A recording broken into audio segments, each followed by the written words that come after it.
the honor to first congratulate our awardees who have shown an extraordinary contributions which brought a concrete evidence that women of our days can really make a difference to make hope or to bring hope and progress for our nation. Bilang pagunita sa National Women's Month, ika-19 ng Abril, inilunsad ang isang programa para sa mga natatanging kababaihan ng ating henerasyon, ang Unsung Women Heroes Awards na isinagwa sa Yes Pavilion Convention Center, lungsod ng Malolos. Ito ay dinaluhan ng mga personalidad mula sa iba't ibang larangan. Actually, yung mga binigyan namin ng award, they are not surreptitious, no?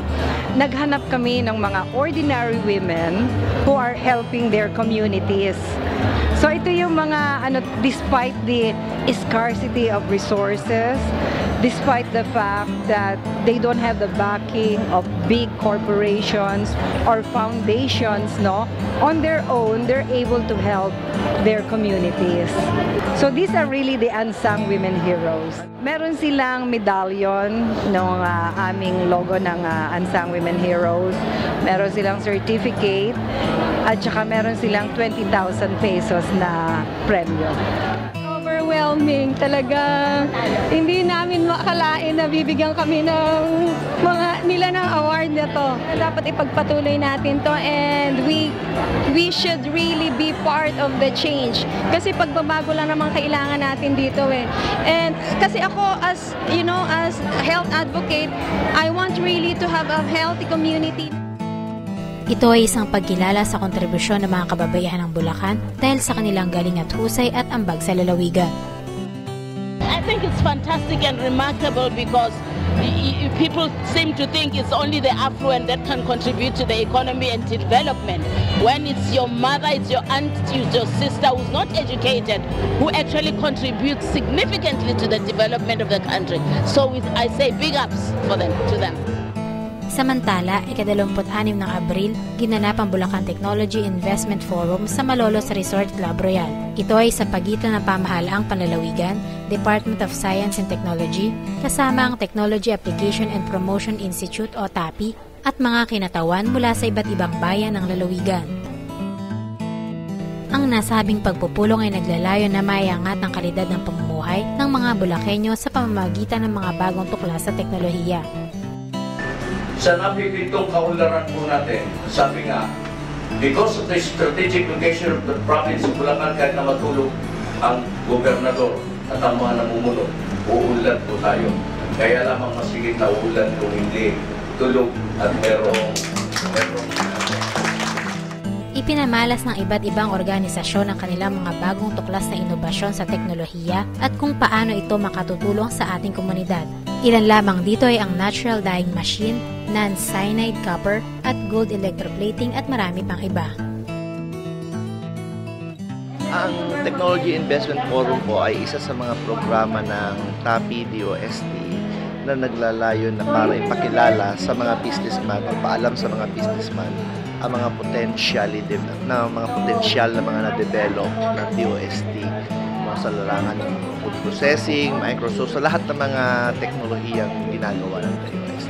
Ang masasabi ko po sa programang ito, napakagandang opportunity po niya para para mag-collaborate yung DOST tsaka yung mga businessman po ng Bulacan para mapaunlad po yung mga industriya natin para makapag-develop tayo ng mga industriya na makakatulong sa pag-unlad ng ekonomiya ng ating probinsya. Bali, ang produkto ng MARDC ay ang non-cyanide electroplating, wherein nag-develop kami ng non-cyanide copper and non-cyanide gold. Bali, in support ito doon sa kampanya ng gobyerno ng paggamit ng environment-friendly solutions sa electroplating. Nagkaroon din ng konsultasyon para sa mga nais magtayo ng negosyo. Pinuno naman ng Pag-asa ang sining sa RD noong ika-27 ng Abril sa pag-aasam ng sigurado at protektadong kalusugan para sa ating mga kababayan. Kaya mas pinaigting pa ng PhilHealth ang kanilang layunin na masigurado ang kalusugan ng bawat Pilipino. Bawat Pilipino membro, bawat membro protektado, ang pinaka-importante yung huli po kalusugan natin. kalusugan natin lahat yan. Lahat na Pilipino, sigurado. At para matim natin yan, dapat tayong lahat ay nagtutulungan. Isang mawasay na naganap sa pagitan ng PhilHealth sa pangunguna ni Dr. Eduardo P. Banzon, President and CEO, at ng pamahalaang panlalawigan na pinangunahan naman ni Governor Wilhelmino MC Alvarado.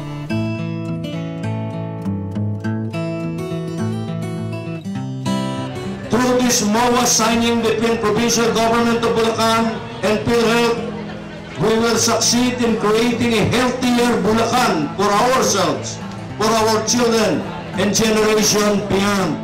Salamat, Gob, sa lahat po ng tulong at bigay niyo sa amin, sa lahat po ng mga benepisyo na nakukuha namin sa iyo, at sa tulong mo rin po sa aming mga anak para maging scholar. Maraming po salamat.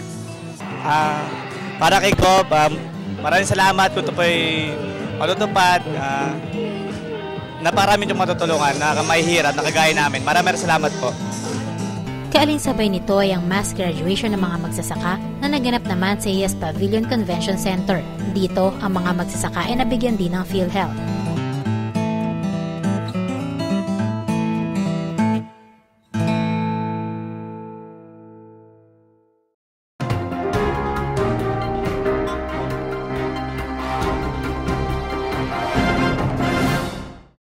Ginanap sa Bulacan Capital Gymnasium noong ika-28 ng Abril ang Annual General Assembly ng Cooperative Insurance Systems of the Philippines at ito ay may temang Empowered by Challenges, We Are Stronger Than Ever at 38th.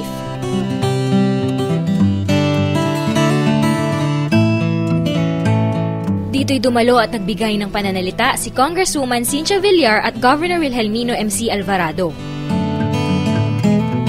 For almost 4 decades, your system has served thousands of families who are mostly dependents of cooperative members.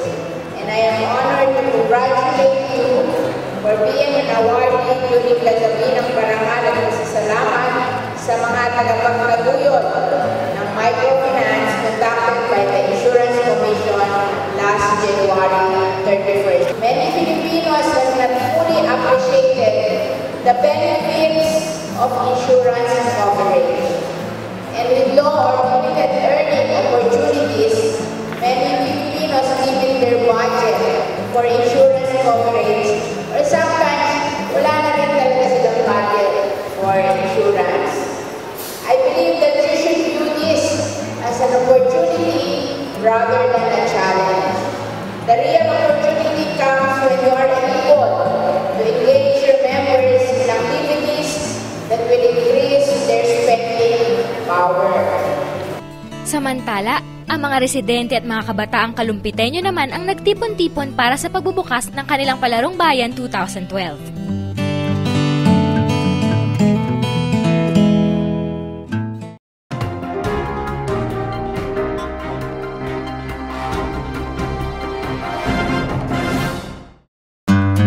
Taon-taon, binibigyan natin ng award ang mga paaralan na gumanap at nagkaroon ng magandang evaluation results doon sa mga contest na ating ginagawa sa Division Office.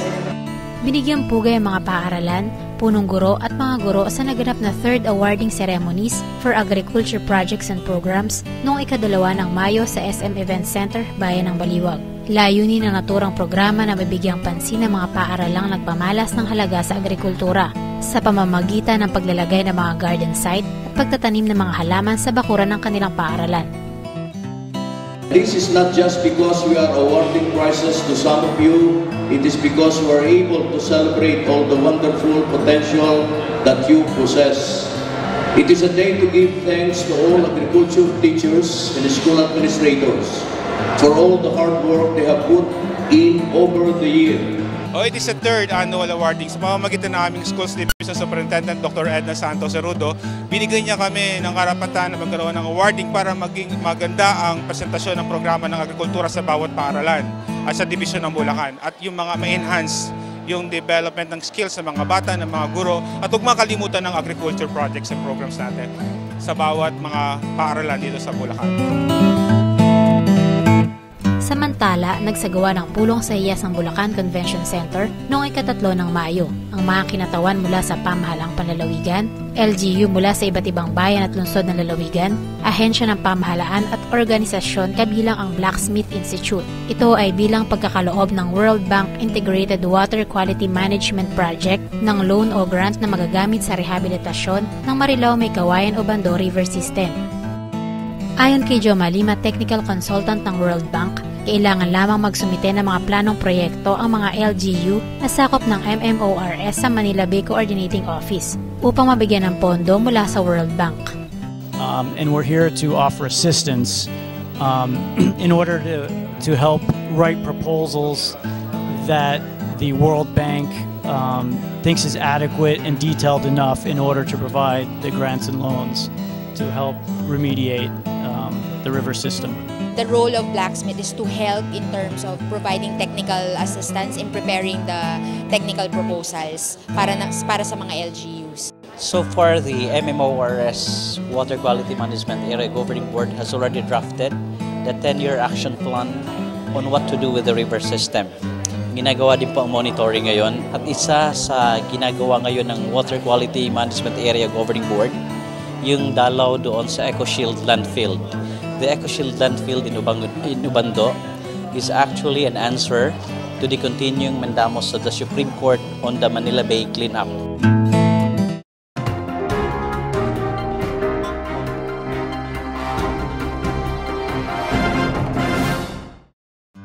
Pagbalik sa bayang Sinilangan, ito ang dahilan ng Second Lady of the Philippines na si Dr. Elenita Sombilio Binay, ibahay ni Vice President Jejomar Binay, nang daluhan nito kasama si Governor Willie C. Alvarado ang banal na misa at kapistahan ng Santa Monica Angat noong ika-4 ng Mayo. Tanggapin ninyong lahat ito at kanin. Ito ang aking katawan na ihahandog para sa inyo.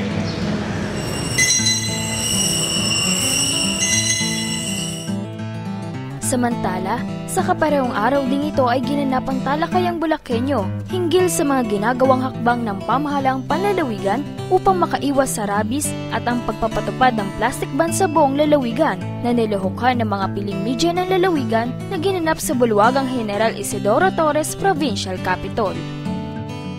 Unang-una po sa napapanoon na anti-rabies campaign na pinangungunahan po ni Governor Willie at ni Vice Governor Daniel. Pangalawa po yung ordinansa natin tungkol po sa pagbabawal sa plastic bilang sisidlan sa ating po mga kababayan. Ito po ay napakahalagang batas na ipinasa ng Sangguniang Panlalawigan. At dapat po natin tignan dito yung kapakanan ng ating lalawigan. This forum, nagagawa naming i-disseminate yung mga mahalagang impormasyon at saka yung mga programa na kasalukuyang ginagawa ng Provincial Veterinary Office. Lagi nilang aalagaan yung aso nila, no? At saka pababakunahan para makaiwas sa rabies. Sana maging responsible pet owner na lahat ng Bulakenyo para makaiwas tayo sa rabies. Ang natutunan ko ngayon sa talakayan ito bilang isang mamamahayag, talagang importante ang aming katungkulan. Kaya dapat talaga tulong-tulong tayong mamamayan sa ikalilinis at kaayos ng ating lalawigan.